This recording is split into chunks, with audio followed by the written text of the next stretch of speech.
one of the things I like to, and we discover these things as we go.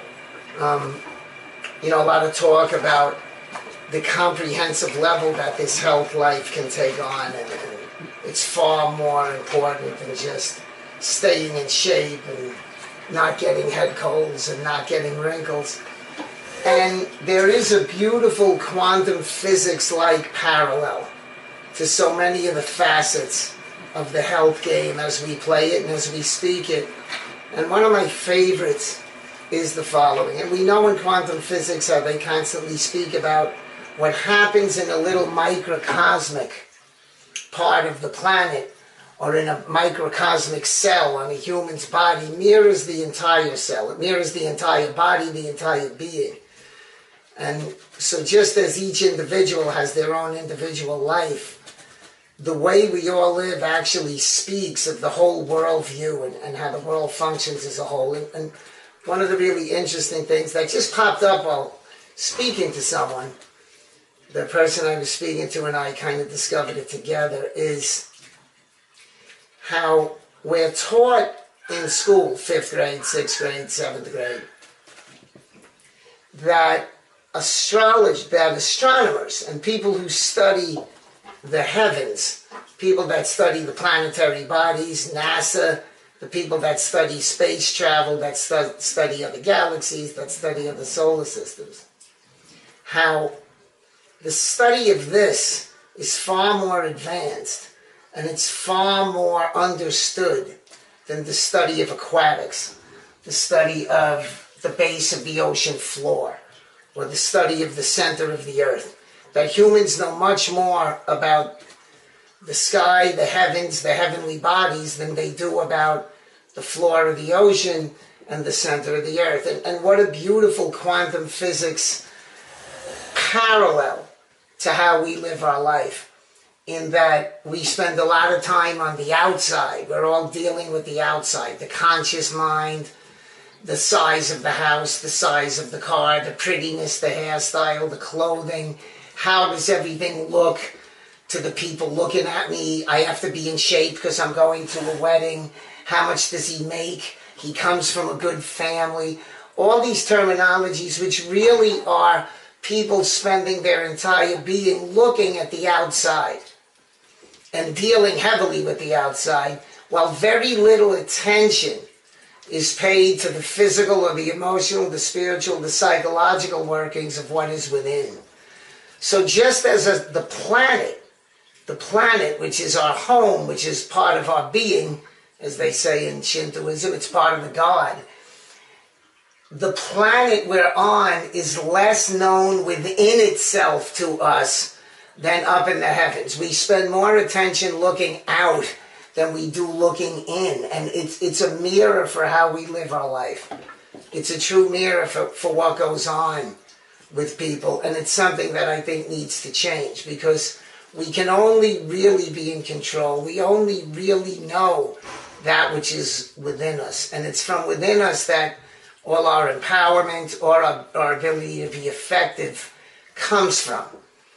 And when we get in again to this cleansing life, the diet, the boredom of the mechanics, all that dreary, you can't eat the steak before the salad, you can't drink water with the almonds, all that boring, dreary stuff is a means of keeping the cells open, of keeping the cells clear, and allowing the individual to flourish and become the best possible individual, who's in touch with their emotions, their needs, their ability to love, their ability to feel. And in that, if everyone simultaneously gets that, then the need to be studying the heavens and the need for space travel and the need for stimulation from the outside goes away.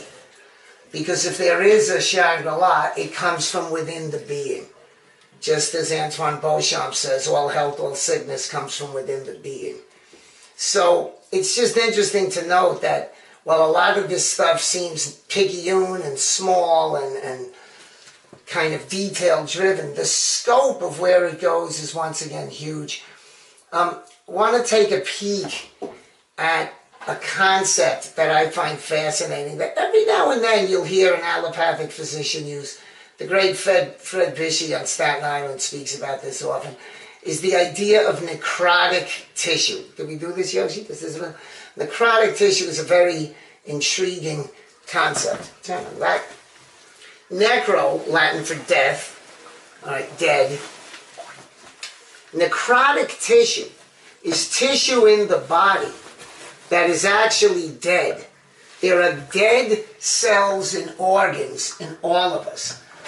And the dynamic, let's turn this under, the dynamic of what happens in the body, as we've discussed, the toxicity that lodges in the cells from food unfit for human consumption, from emotional trauma, from drugs, alcohol, pollution, air fresheners, perfumes, colognes, methylparaben-laden soaps and body products, the whole 9 yards. We've been through this now through all these sessions.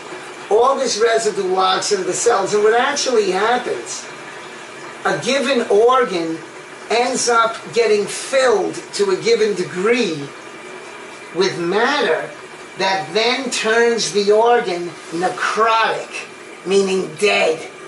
Now, is the entire organ dead? No. But a piece of the organ is actually like a petrified forest tree. It's like a sequoia where it turns almost to cement with age.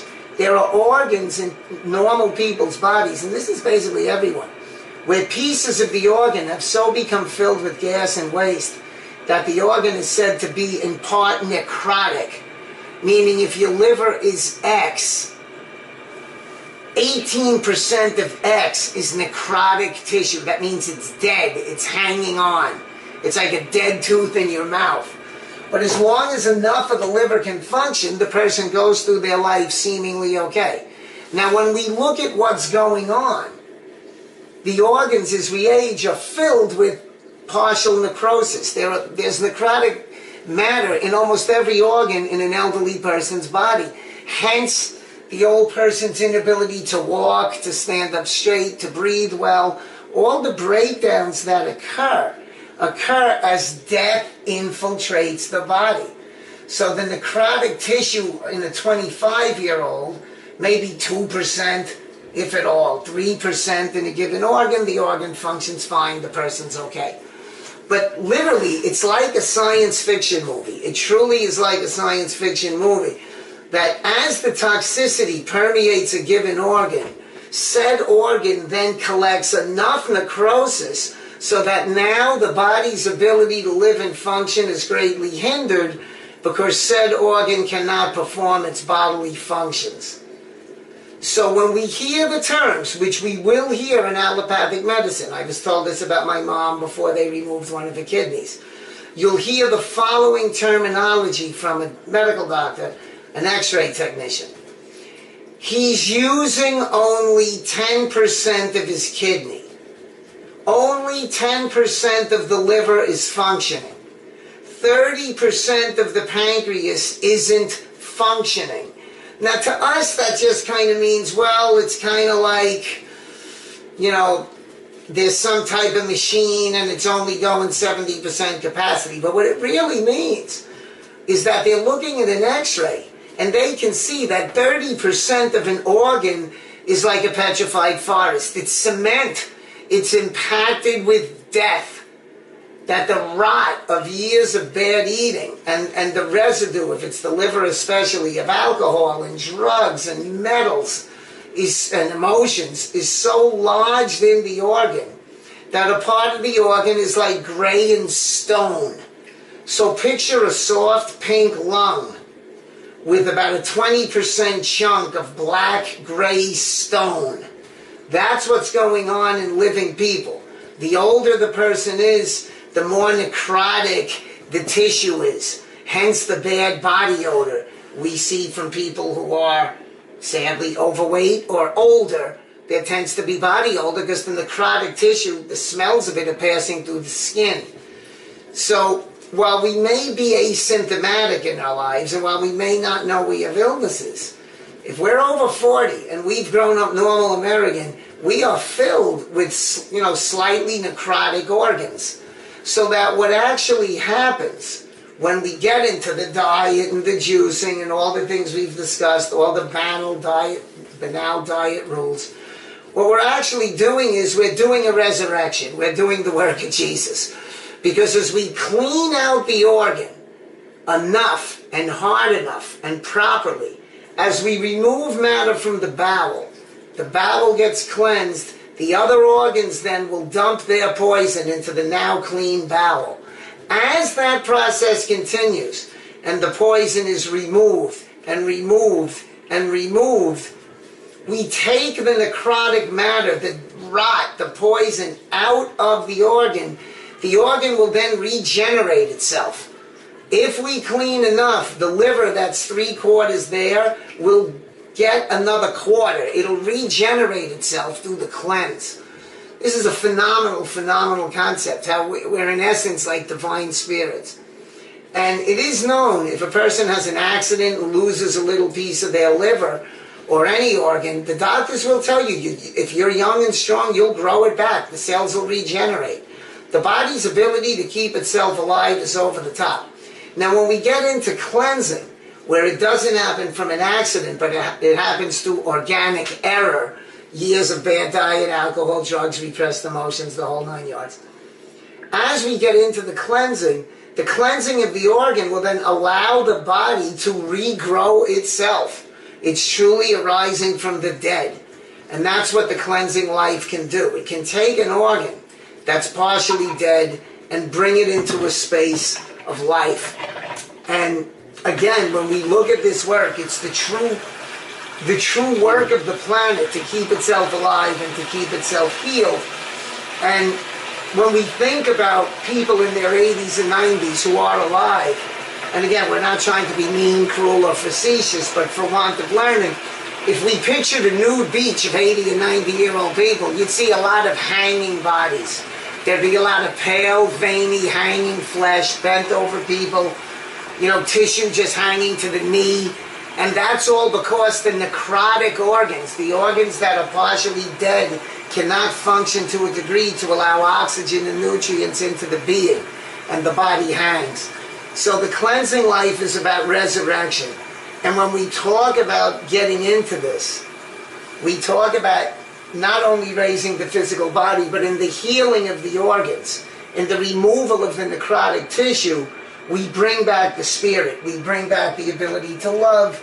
We bring back the ability to function to our maximum. And I think this is on these, forgive me if we're being repetitious, but people will often ask me, so you're saying that people that do the juicing and the colonics and the vegan diet and do, saunas and this, that, and yoga, that they're better people than those of us who don't?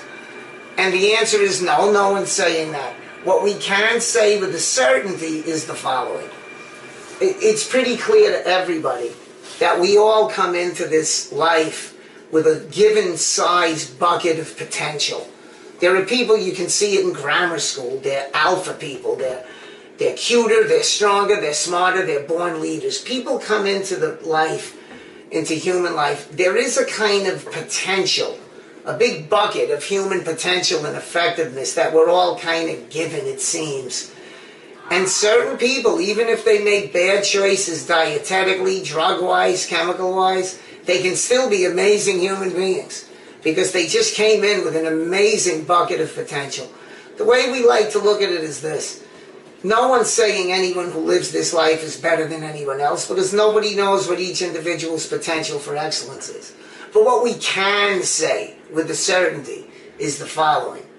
If you live a life where you get into a cleansing life, having grown up normal, you get into cleansing, you get into proper eating, you get into a given amount of physical exertion and exercise, yoga, deep breathing, spending a lot of time outdoors, spending your time with people you love, who nurture you, who you nurture back, that you will tap your bucket. You will fill your bucket of human potential far, far more than the person living the mainstream, normal, toxic life. You may not be as effective because we don't know what our bucket is. But what we do know is that we tap our potential for excellence on all levels if we get into a cleansing life. And that to me is irrefutable. So While no one's saying people who do this are better, what we are saying is we've made ourselves, or at least we're getting into the potential to make ourselves better people because of the lifestyle we choose. And if everyone chose to do the same, everyone else would also realize that they're tapping an ability that they didn't know they had.